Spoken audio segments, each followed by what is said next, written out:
What's going on, everybody? I'm cutting this up in 2 parts. Another episode of Cheap Seats Box Show. Angelo here for 2 minutes.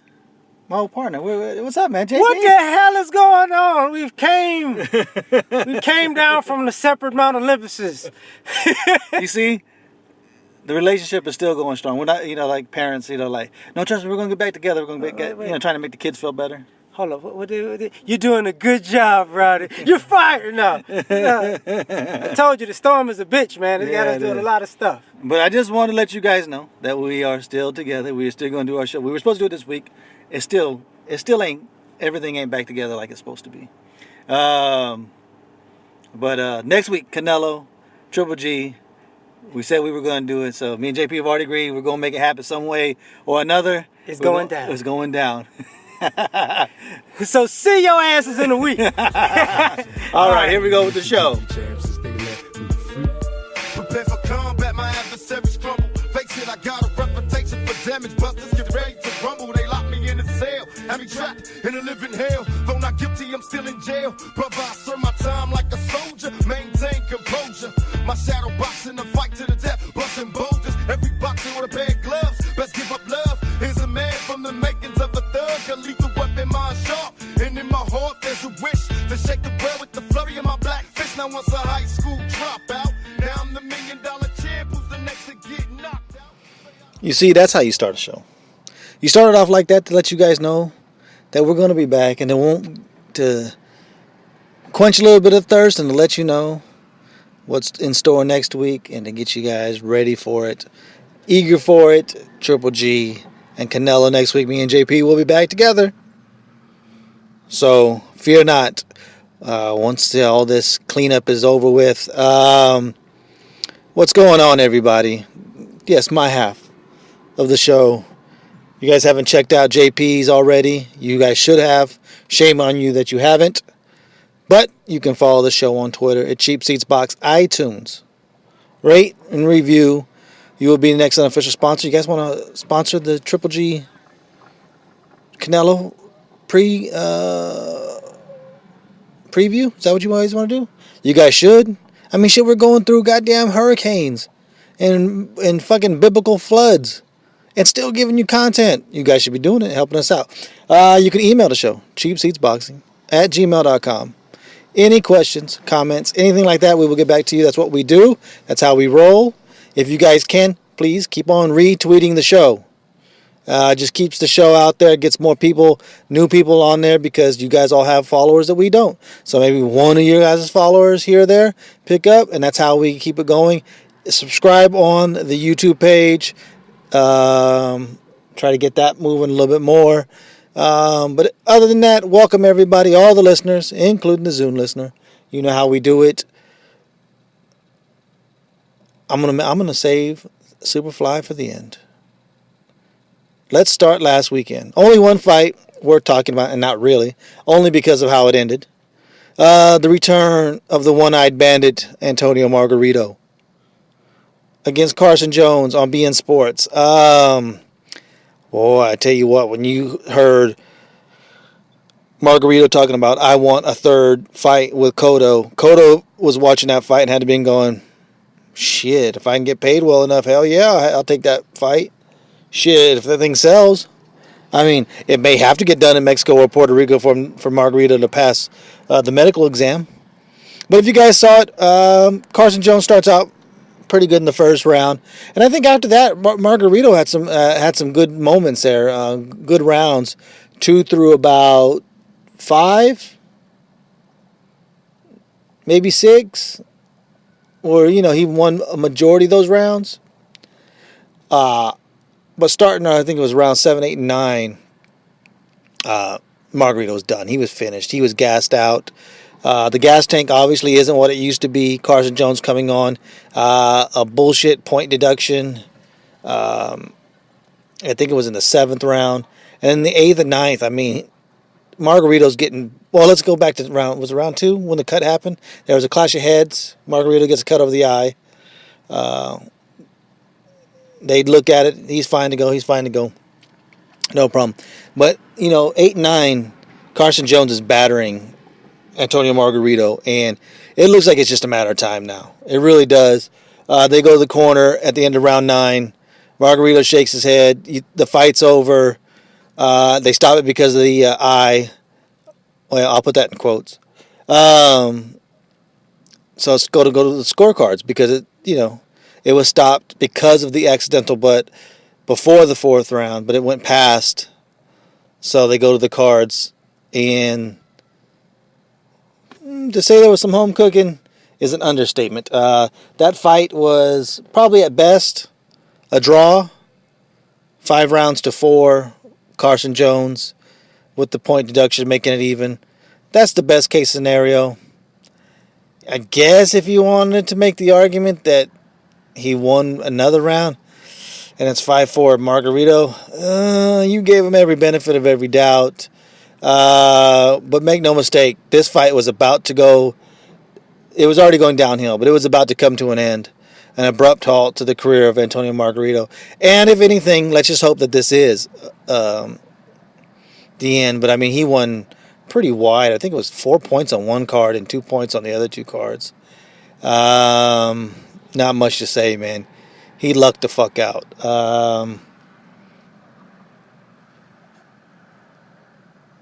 The Tijuana Tornado is now one of those little... You ever play baseball in high school?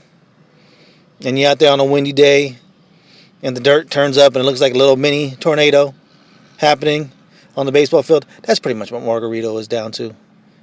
Not really a tornado, but one of them little sand twisters on the baseball field. That's pretty much what he is. So there is nothing much else to say about that. Hey, this weekend, it starts on Friday, which is tomorrow. I don't know when you guys will be hearing this. Hopefully you guys hear it tonight. If you guys don't hear it, today. If you guys don't hear it till tomorrow, then I'm talking about today's fight. David Benavidez on FS1 going for his title shot against Ronald Gavril. This is just it's just set up as a coronation of one of the supremely talented and most devastating young fighters in the game today in Benavidez. I expect him to win. I expect him to win by knockout. But here's my problem with it. Then what?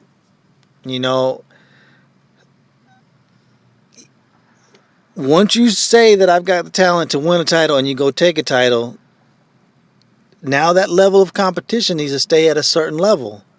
You can't win a title and keep on developing.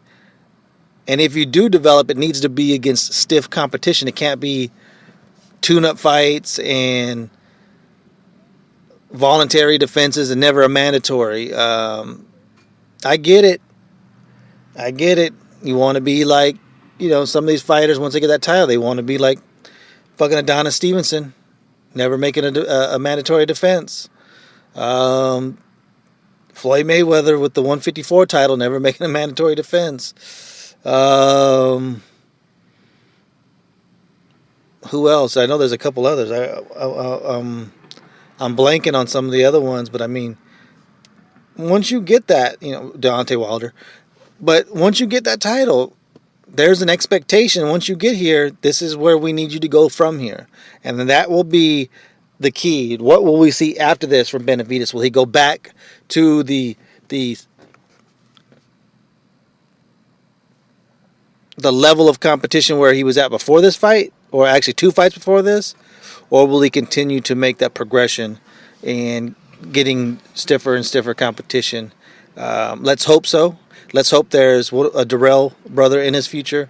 Let's hope there's a James DeGale in his future, maybe. Let's hope for those kind of fights in the near future after I think he takes his title, probably with about an eighth round stoppage over Gavril. How about the World Boxing Super Series starts? The first round of the Cruiserweight tournament in a solid matchup on paper, because when you look at the names, but not so much when you look at where they're at this point, unless the wily veteran and Marco Huck can dig one out, one last hurrah, one last effort against probably the best, and not probably, he is the best cruiserweight in the world today in Oleksandr Usyk, the serial killer. That's really what he should be. I don't know what his nickname is, but that's what it should be, because all his pictures, he looks like a fucking serial killer. Actually, he would be awesome as a serial killer in like one of those American Horror Story seasons. He really could be one of those guys. You know, where Huck, his thing will always, a lot of pressure. Not afraid to bang. Not afraid to let his hands go. Not afraid to just go toe to toe and leave it all out in the ring, you know. But when you saw, I think it was the last fight, it was against Maurice Bradis, and he's gotten to the point now where he doesn't let his hands go. And when an aging fighter who's kind of like a Margarito type thing, like where it's constant, he's constantly coming at you, he's constantly in your face, he's constantly throwing punches, and when they start to back off and they're starting to look for shots, that's when they're done. And from all intents and purposes, Huck is done, and Usyk is not the guy you want to sit there be looking for the perfect shot against, because Usyk is just going to pick you apart from the outside. He's going to throw that jab in your face. He's going to soften you up, and then he's just going to unleash big shots on you at the end to either beat you up or beat you down and get a late stoppage. And will he stop Huck? Very possible. Not sure. I mean, it is in Germany, so he's got that behind him, where maybe in front of the home crowd. But I just don't see any way that Huck has it in him to beat such a young, great cruiserweight in Usyk at this point in his career. Give me Oleksandr Usyk and the $1 million for the win by 10th round TKO. Let's just hope as these tournaments are getting started, and we don't have any TV on stateside, so we'll be streaming everything, unfortunately. But let's just hope that it goes off smoothly in the second and third rounds. That's where this tournament is going to be made. The first rounds will get people going, and then there's another 4 months, and then the semifinals start. Let's just hope that these substitute fighters don't need to be thrown in there, like a Glowacki, a Glavatsky, or I can't remember who he was fighting. But let's hope that they're not needed. Let's hope that this goes off unlike the Super 6, where we're not just getting replacement after replacement, people pulling out. Well, it doesn't matter. They're really not going to pull out unless it's serious injury, because once you lose, you're out. And plus the dangling of the carrot by, the $2 million for winning progressive rounds, that's too much for those guys to turn down, because these aren't the biggest earners in the world in the cruiserweight division. This is the best thing that's ever happened in the cruiserweight division. I hope that we get all these fights in on time and without substitutions and any injuries and anything that would take away from how great this tournament could be.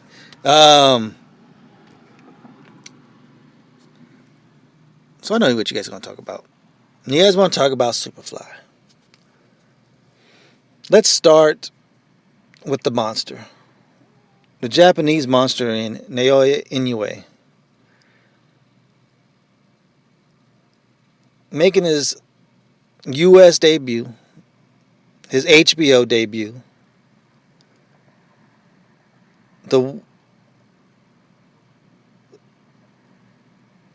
Maybe the most popular guy in boxing nerd circles that most people haven't seen.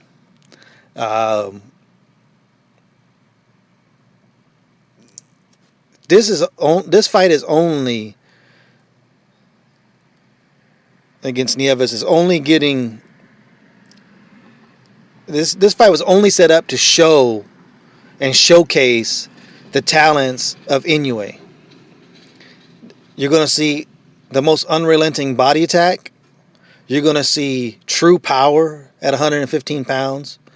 And a young guy, a guy that you may be seeing the future of the best little men, the best little man on the planet. He could be taking the mantle of what Chocolatito will be leaving behind. You know, the biggest little man in the world. The baddest little man in the world. And so I just look for... Because nothing has really slowed Inoue down except for a hand. I think he hurt his hand in one of the fights. But even when he stepped up against like an Omar Narvaez, I mean, he just fucking obliterated him in 3 rounds. And I think he knows what's at stake. I think he knows that this can lead to an even bigger platform instead of being the third fight, being the main event, and more money. And I think he'll take full advantage of it. I look for him to stop Nieves somewhere around 4 or 5 rounds. And I think it'll have people buzzing.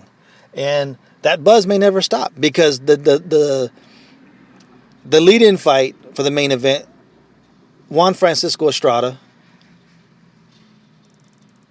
former 108 and 112 champion, against fellow Mexican rival and Carlos Cuadras in a fight that I was calling for. When you go back to the Chocolatito Rungvisai first matchup on the Triple G Jacobs undercard, when they had Cuadras, I forget who he was that last fight when it's so forgettable, and I was like, man, him and Estrada should be fighting for the right to fight the winner of Chocolatito and Rungvisai. And they finally got it right because, you know, Chocolatito didn't get the decision, so he get to enforce his rematch clause. But this fight is maybe stylistically the best boxing matchup because you have a guy in Cuadras who will get in your face and will keep on coming, but you have a guy in Estrada who can just box circles around you if he needs to. And because of all the hand injuries that Estrada has been prone to, you know, that's why he's had so long of layoffs. You know, I wouldn't be surprised if that's Estrada's game plan, is to just box, sit from the outside, set up Cuadras as he's coming in, because Cuadras is way more crude in his style compared to an Estrada. Estrada is smooth, quick combinations. He can go in and out. He's used the jab. He really is a complete fighter because he still has the ability to stop you. And a guy like Cuadras, that style can play right into the game plan of a guy like Estrada. This fight, I don't think it's going to steal the show because I think the main event's going to steal the show.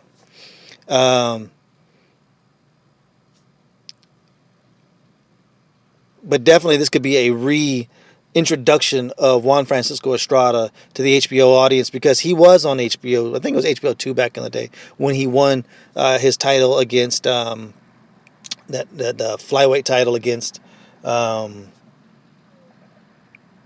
Valoria. And he kind of put himself on the map there and has since kind of fallen off, you know. Like I said, the injuries and everything and the layoffs have kind of taken him out of the mainstream boxing fans, you know,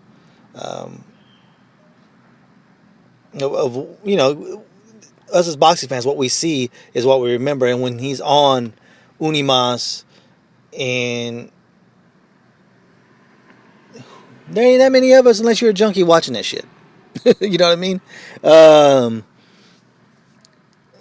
But give me Juan Francisco Estrada in a close, competitive, but clear victory, even though you're probably going to get a lot of 115, 113 scores. Give me Estrada by unanimous decision. A really good competitive fight, but I just think Cuadras doesn't have the tools that Estrada has, and I think that he's going to exploit a lot of the openings and the weaknesses of Cuadras, the shortcomings. He's going to look much better in his win, I think, over Cuadras than even Chocolatito did. And Chocolatito does have the win over both of those guys. So let's get to the main event. The rematch, Sirisak Sor Rungvisai against Roman Chocolatito Gonzalez. The rematch that really shouldn't have happened, but had to happen because the fact, in my opinion, that Chocolatito was robbed of probably his career-defining fight. In a fight where he was knocked down, bludgeoned with headbutts, bleeding profusely, and coming back and dominating the last 8 rounds. I thought he won at least 7 of the last 8 rounds. Well, he won. I think he won at least 6, maybe 7 of the last 8 rounds. That fight, after I thought actually Chocolatito won. I think he got knocked down in the second. I thought he won the third. I thought he won 8 rounds. Yeah, he got knocked down, and I think the blood had a lot to do with it. And people say, well, I don't know if Rungvisai, if it's all his fault. Well, go back to the Cuadras fight. That Cuadras fight with Rungvisai was also stopped on cuts due to headbutts. The constant in those two equations being, so Rungvisai likes to come in head first, and we'll see what happens. He's a Thai fighter. Those motherfuckers, they don't give a shit. They will hit you with everything and the kitchen sink. He surprised people the way he came out and knocking down Gonzalez and having early success. But I thought that what you saw in the last 8 rounds is what you're going to see in the next 12 rounds. Chocolatito said something that I love to hear. When he says, I am willing to die in that ring. I will do whatever I have to, including death, in that ring to win a fight. I love that mentality. That tells me that that fight hasn't been knocked out of him. So that tells me he's going to stand toe-to-toe, if need be, with Rungvisai.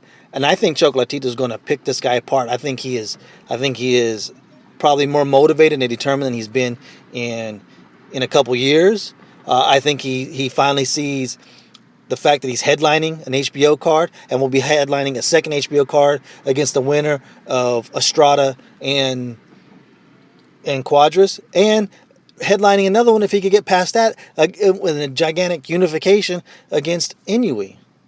There's a lot of money to be made. He is motivated at 30 years old. This is it. He's got 2 years left. He's on the downside.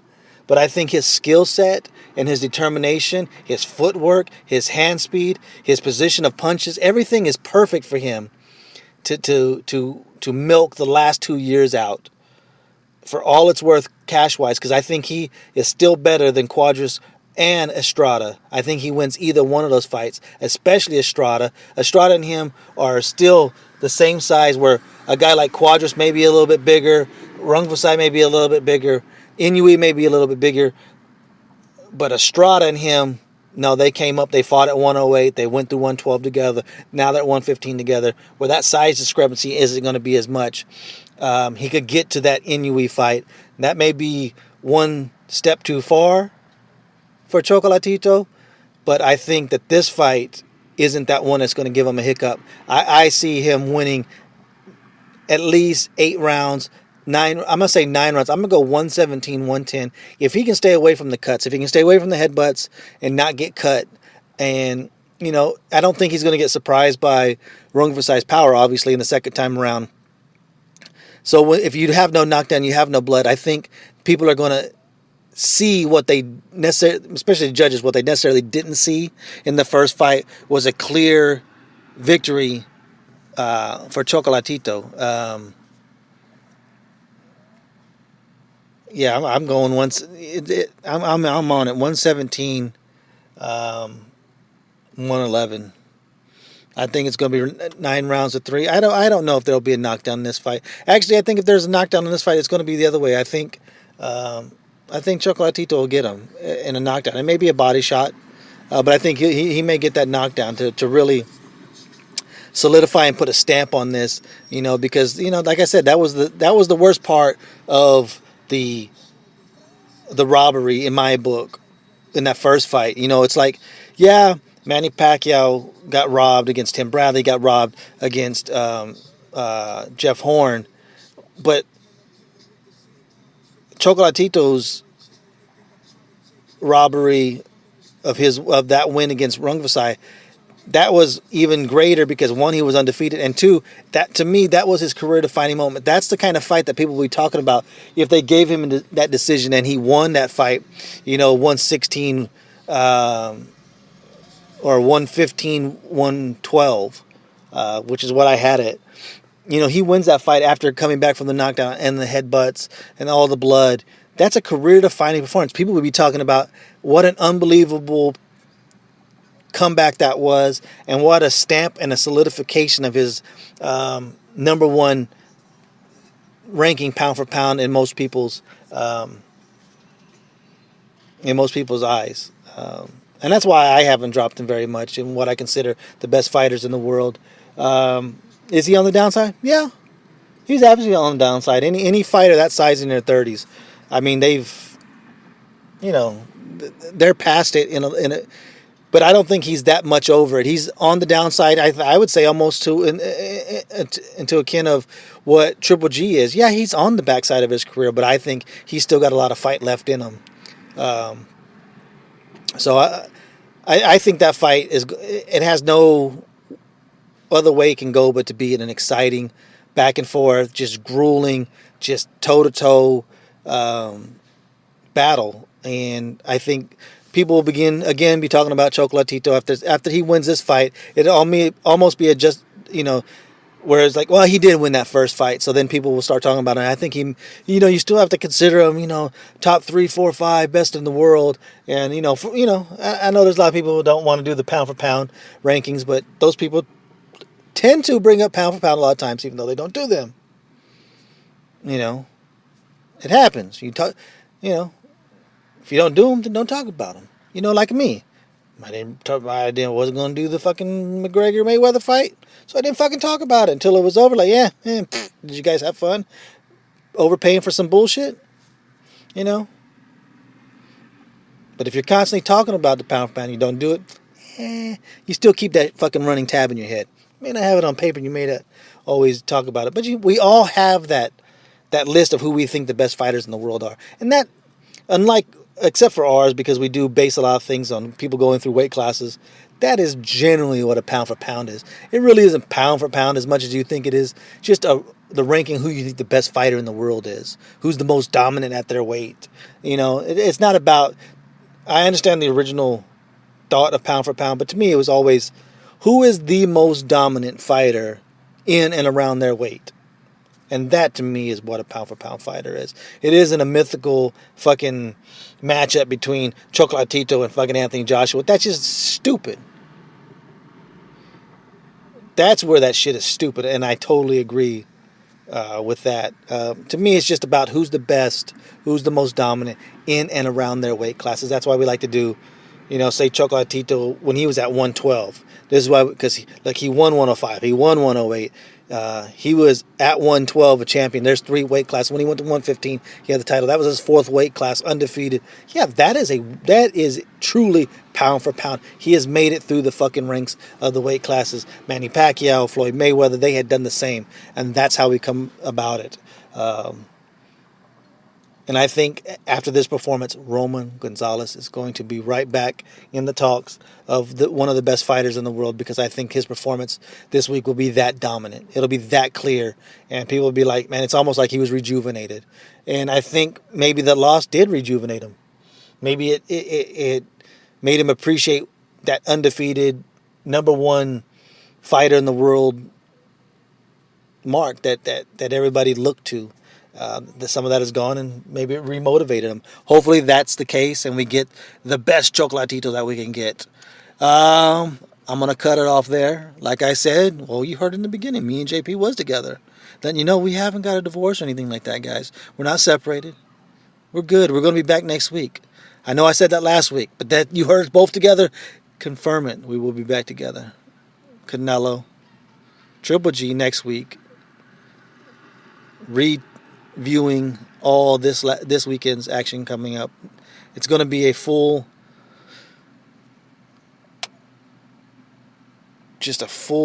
show. Every minute will be filled. It'll be somewhere around an hour, just fucking trying to cram everything in. It's going to be like fucking last night before finals. Everybody cramming in. Oh shit, I got to sneeze. Woo, that's what I'm talking about. We're going to cram everything in. Follow the show again on Twitter at Cheap Seats Box.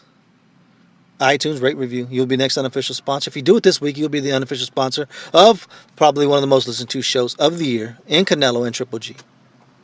Do that. Help us out. Keeps the show more visible. Keeps us up where we're at. Where everybody searches on iTunes, they see it. Well, 1, 2, 3, 4. We're the fourth show that comes up. All the other platforms, we're 5, 6, and 7, somewhere around there. Do it on all the platforms. Retweet the show on Twitter. Subscribe to the YouTube page. Get that moving up. Because I think we're 645,872. Something like that. Help us out. Email the show, cheapseatsboxing@gmail.com. Questions, comments, anything like that, we will absolutely get to you guys. And until next week, me and JP will be back together. Remember, this is where the fighters fight and the fans commentate. And we do it just like you from the cheap seats. Because we ain't buying no tickets, goddammit. Peace.